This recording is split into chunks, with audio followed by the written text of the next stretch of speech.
Memang betul lah, sokong orang Melayu sokong orang Melayu. Jadi pemimpin buat taik. Takkan itu parti Roket tu pun ada Melayu juga. Ini dekat PRN Johor pun ada juga wakil Melayu, calon Melayu. Takkan mau undi itu parti-parti komunis.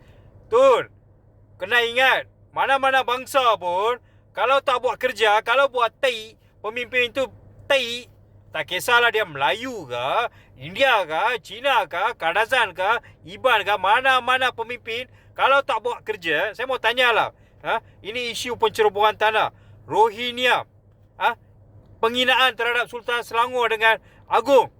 Berapa ekor pemimpin, adun ke, ahli parlimen ke, buka mulut. Memang tak ada teluk dia orang. Tun, tolong tukar Tun. Sesiapa orang Melayu yang betul-betul kerja, undi orang Melayu tu.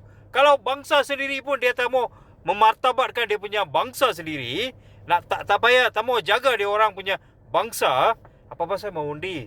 Ini tak ada kisahlah. So next PRN hati-hatilah. Yang ada lah 2-3 ekor tu MIC semua tu yang sokong penceroboh tanah tu, masih nak sokong lagi, korang teruskan sokonglah. Walaupun mereka dalam Barisan Nasional, harap-harap kalau Barisan Nasional menang ke, atau Bersama menang ke, PAS menang ke, Bersatu menang ke, jangan ini Pakatan Harapan menang lah. Ini memang tak boleh harap. Pakatan hancing ni.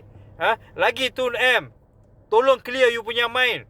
Orang Melayu bukan semuanya boleh kerja, atau orang India boleh semua kerja. Tengok kalau orang tu resis, tak kira mana bangsa pun, tak payah sokong mamat tu, tak payah sokong itu amoy. Ada penderaka-penderaka dalam parti Roket yang terdiri daripada wakil Melayu, taik saja dia orang buat. Takkan orang Melayu mau sokong? Tepuk dada, tanya selera. Terbaik Tun M.